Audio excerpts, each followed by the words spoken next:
So we'll again look at the core pointer of self-inquiry. It is the most direct teaching that's available for us, and it is direct and simple, but it doesn't seem easy.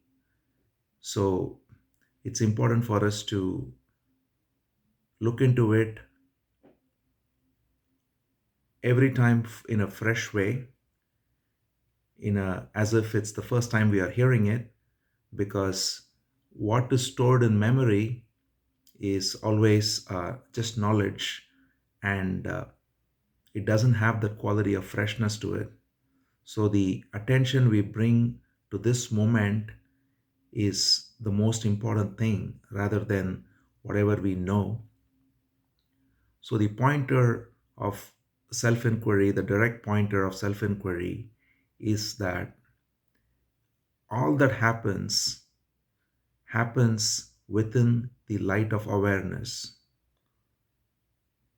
When I look at anything that happens associated with this body or this mind, we take ourselves to be different characters based on the different avatars, let's say, of this body mind, as a son, as a father, as an employee, as a citizen, and so many roles. We see that all these roles have their own play, they come and go, and associated with that, there is a lot of uh, interactions, relationships. But the moment we identify with any of these avatars, that is our core ignorance. It's called avidya. When we identify with the character, then we become um, swayed by it. So, therefore, we invite suffering. We become attached to a particular role, and then we have desire based on that role. We think that this role is going to give me happiness, and therefore we project goals, or we have fears associated with that role. And the core identification, of course, is with the body itself, and that's why we are so afraid of death, because we think death is the end of our own self.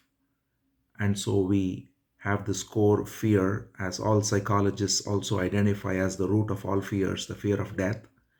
And then we have so many other fears with our relations, with our jobs, with our finances, with our politics, whatever it is. And then we have desires to go with it. And this is the core root of all our suffering. So, the direct pointer of self inquiry is that all of these characters that we identify with as me are in fact just happening in me. So when I look at the, um, it can be easily seen through the example of a dream, where inside a dream there are so many characters we take on, and we identify with them strongly and we suffer. But then when we wake up, we recognize that it was all within me.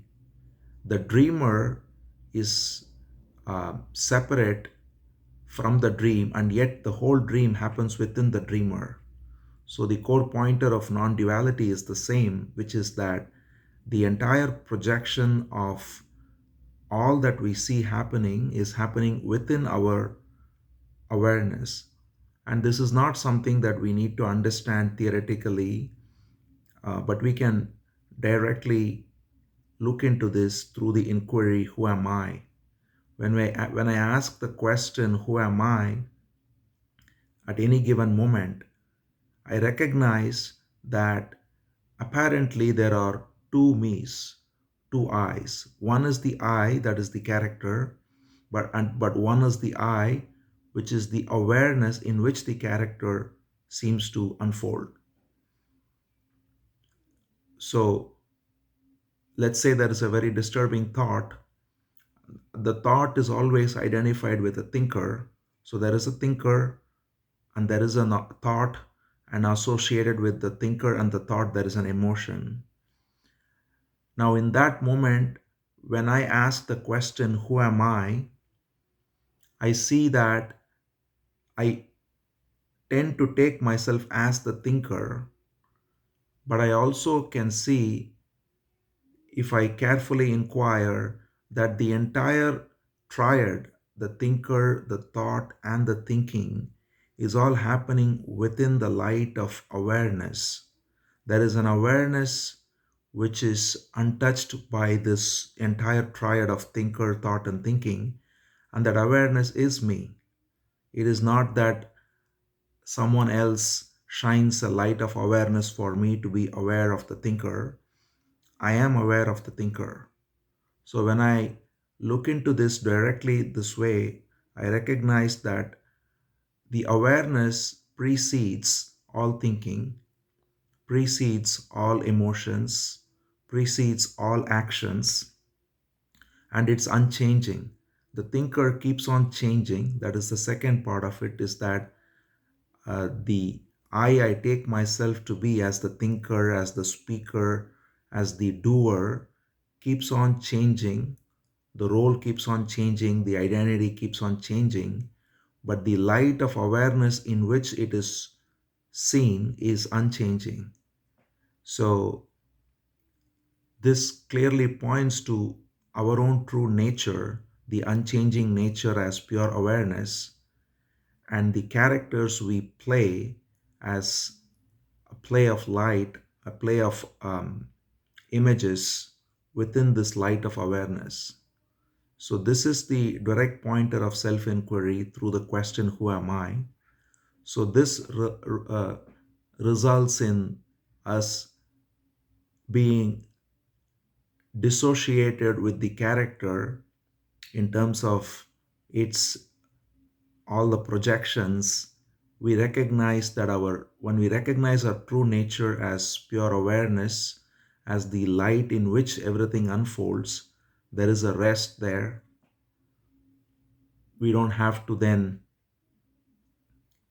look for any um, salvation through the character, which is never possible, because everything happens and goes away. Everything is impermanent, starting with the body.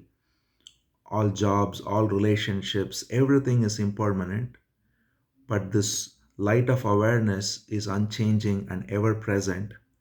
So when I recognize my true nature as unchanging and the changing nature of the body mind as simply a play within this light of awareness, then there is a natural detachment and a natural surrender, because we recognize that there is a certain force, whether we call it God or Ishvara or so many terms, the universe. It has its own intelligence with which all these characters function. The people we meet, starting with the family we are born into, the people we meet, the jobs we take, the place we live, all of these are happening perfectly in its own way. Uh, and we recognize that everything happens like a perfect dance of this universe. And so when we recognize that none of this is me, because they are coming and going like clouds in the sky, and these clouds are dancing perfectly, then we leave the clouds to their own devices, which is to say, we simply act to the best we can do any given moment without worrying about what happened before or what is yet to happen, while we are always abiding in our true nature as the awareness which ever remains unchanging. So, this is the core pointer of self inquiry, which also is surrender. Surrender at the manifest level and abiding as the pure awareness which is the unmanifest true nature of our being. And so this is very direct. This requires no methods, no, this is not a technique. This is, there are many spiritual practices which require many techniques, such as breathing techniques, or let's say chanting some mantras, and they're all beautiful in their own way because they can help clear the mind. Because one thing that is necessary for this self inquiry to happen is that it's very difficult when the character is so overpowering. So when the character is caught in too much drama, it's very difficult to ask even the question, who am I? So there are all these great techniques, watching the breath, controlling the breath in a certain way, chanting mantras, many more, which all have their place. But this is a direct pointer which which bypasses all of that, let's say. And if we are able to connect to this self inquiry and surrender, then it is the, one can say, the royal way, because it directly puts us in our true nature. It removes any sense of time and space necessary to reach anywhere, because we recognize that we are already what we are looking for. We are already ever the pure awareness in which everything unfolds. And so, this recognition and this abidance is the direct gift of self inquiry, non duality, uh, and all of whatever name we can call it, Atma Vichara, surrender. They're all different ways to call the same thing, which is abiding as our own true nature and letting things unfold as per the cosmic intelligence, doing the character's part as well as it can be done.